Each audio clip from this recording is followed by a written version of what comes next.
but as you can see, the title is Viral Cultures for COVID-19 Infectious Potential Assessment, a Systematic Review. And so these guys wanted to see, okay, the people who are testing positive on PCR, can we culture virus from it, right? Because if we could culture virus from a person who tests positive from the swab, then we'd say, oh, that is infectious potential. Because look, in the conclusion, complete live viruses are necessary for transmission of COVID, not fragments. Fragments are what's identified by the PCR, or all the things that, all the tests they're running saying everyone's positive, cases are exploding, shut the world down again, all right? Well, again, I believe it was last week, we talked about PCR testing and cycle thresholds.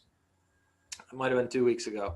But basically, PCR's polymerase chain reaction, that's the testing they're doing. They're looking for RNA fragments of the virus. And you might remember that, and this study says it too, a cycle threshold greater than 30 is associated with non-infectious samples. Okay, so anyone above 30, any body that's running testing and running it at cycle thresholds greater than 30, they're finding non-infectious samples. So look here, CDC standard is to run it at 40 cycle thresholds. North Carolina is running it at 37. So all these positives are false positives. All right, you can't culture a virus above 24 cycle thresholds. So all of these are just made up, okay, or basically false positives. Those with high cycle thresholds are unlikely to have infectious potential in the article right there, okay? I have a question. Yeah. Is that kind of related to when they say people have the virus, but they're not symptomatic? Is that how they're getting that? Well, basically, all these, the majority of the people testing positive are asymptomatic. So they're just saying they're asymptomatic because they ask them, have you had cough, sniffles, you know, whatever. That's how they're basing it off asymptomatic. No, they're not then trying to culture for virus and saying, no, we're not getting anything cultured. I wish they would do that, because then it would show how, I mean, it'd just be another data point of how ridiculous this is. But no, know why they're asymptomatic? Because they don't have COVID. That's what I'm getting at. They're running it at freaking 40 cycle thresholds. Yeah. So, okay. The study I showed you last week, I can pull it up here again, I think, if I'm fast.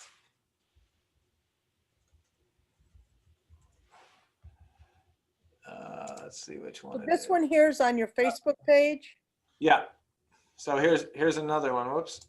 I'll switch over. This study from last week that I showed you, a cycle threshold of 35 is a value they use to report a positive result. Less than 3% of those are positive. So at 35, you've got 97% false positives. This on your Facebook page too? This was in the video I did last week or the week before. Yeah, I was trying to find that. What, the video?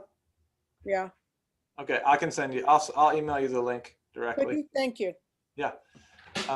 So regardless of whether we're using, you know, this study or the quote unquote CDC standard, which is 40, you know, it's 97 to 100% false positives. Look, this study says, where's my pointer? The odds of live virus culture reduced by approximately 33% for every 1 unit increase in cycle threshold. Okay, so the study we just said at 35, a cycle threshold of 35, there's 97% false positives.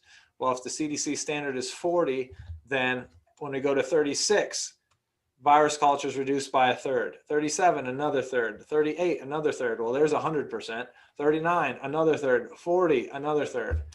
So the CDC standard is 160% less likely to culture a virus than the 97% false positives that the other study was talking about. So yeah, it's a whole lot of nothing, of course. And so of course they're asymptomatic because they're not infectious. Because they're being tested with high cycle threshold testing. They're running, you know, and again, I said last week, the inventor, last name Mullins, got a I believe a Nobel Prize for inventing PCR testing. He said with his own words, this should not be used to diagnose anything.